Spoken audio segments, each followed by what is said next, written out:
All right, let's just dive right into this explainer because today we are tracing the absolutely incredible journey of computing power. We're going to map out this epic technological odyssey stretching all the way back from ancient wooden counting tools right up to the rapidly evolving, almost alien minds of modern machines. Now, think about this for a second. Is your phone really more powerful than a moon landing computer? Well, actually, it's not even a hypothetical. The smartphone resting in your pocket right now is literally millions of times more powerful than the room-sized machines that calculated the physics to put humans on the moon. Today, computing runs our hospitals, our banks, our space missions.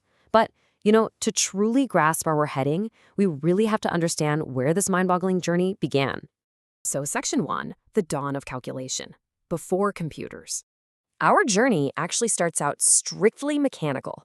Way back, around 2500 BC, ancient merchants were using the abacus to just rapid-fire their arithmetic. Skip ahead thousands of years to the 1600s, and you've got French mathematician Blaise Pascal inventing the Pascal line, basically a mechanical calculator for addition. But the massive, giant conceptual leap, that happens in the 19th century, with British mathematician Charles Babbage and his revolutionary analytical engine. What makes Babbage's design so unbelievable isn't just how complex it was. It's what he actually put inside the thing. Over a full century before modern computers, his design called for a processor, memory, an input system, and an output system. I mean, those are the exact foundational components inside the device you are using right now. It completely rightfully earned him the title of Father of the Computer. And of course, we absolutely cannot talk about Babbage without highlighting Ada Lovelace. Because while other people just looked at Babbage's design and saw a fancy calculator, Lovelace, she essentially saw the matrix. She wrote the world's very first computer algorithm for his machine, completely cementing her legacy in history as the world's first computer programmer.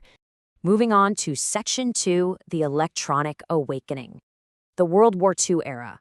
Driven by the sheer, intense mathematical demands of a global war, gears were very quickly traded in for wires. In 1943, Britain developed Colossus specifically to decode enemy messages. And then a mere 3 years later in 1946, the US introduced ENIAC, which is widely considered the very first general-purpose electronic computer.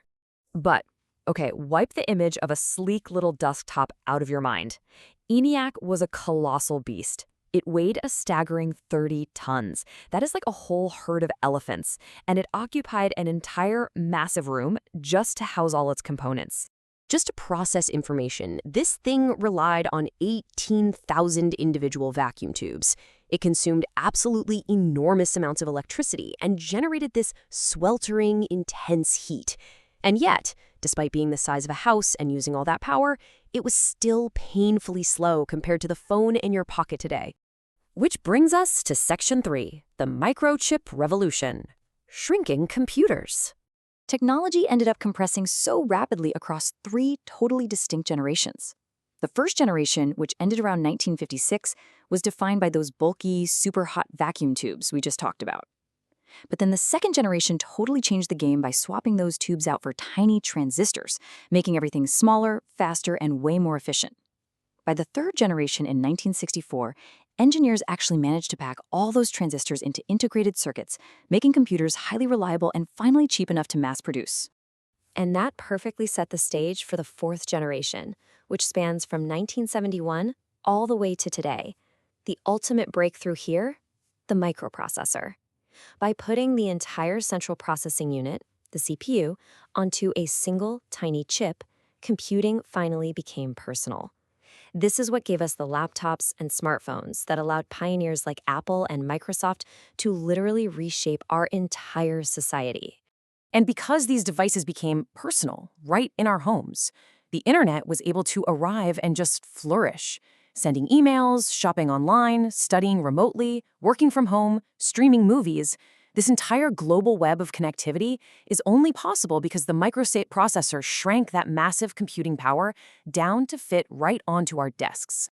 Next up, Section 4, supercomputing and beyond, the titans of calculation. So, while our personal computers are great at handling our emails and movies, modern supercomputers operate on a scale that honestly kind of breaks the human brain. The fastest supercomputers in the world today are capable of over 1 quintillion calculations per single second. That's a 1 with 18 zeros. And these mind-boggling speeds, they aren't just for bragging rights, They actually allow us to run wildly complex weather models, simulate tiny molecular structures to discover life-saving medicines, safely map out our space exploration, and deeply, deeply study global climate change. But the crazy part is, scientists are already building what comes next: quantum computers. Look, traditional computers, no matter how ridiculously fast they get, they still use traditional bits, meaning data is strictly a 0 or a 1. Quantum computers just abandon this entirely. They use qubits, leveraging actual quantum mechanics to exist in multiple states and process vast possibilities simultaneously. It's a technology that is poised to utterly shatter our current concepts of things like cybersecurity and medical research. And finally, Section 5, the age of AI, thinking machines. Welcome to the 5th generation. This is where mere calculation gives way to actual cognition.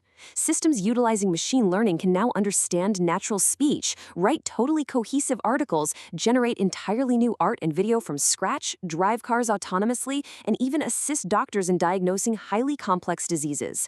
AI isn't just replacing human effort, it's becoming a hyper-powered collaborative tool for us. So, where on earth are we heading next? Well, experts predict a future featuring seamless brain-computer interfaces, fully autonomous robots walking around, an unhackable quantum internet, and intelligent smart cities that literally optimize themselves in real time. The next few decades could transform our reality far more dramatically than the entire past century combined. From the simple wooden abacus all the way to artificial intelligence, the evolution of computers is undeniably one of humanity's absolute greatest achievements. Every single generation has made us faster, smarter, and far more connected. And as we stand right now on the brink of quantum tech and advanced AI, it leaves us with one incredibly exciting question to chew on.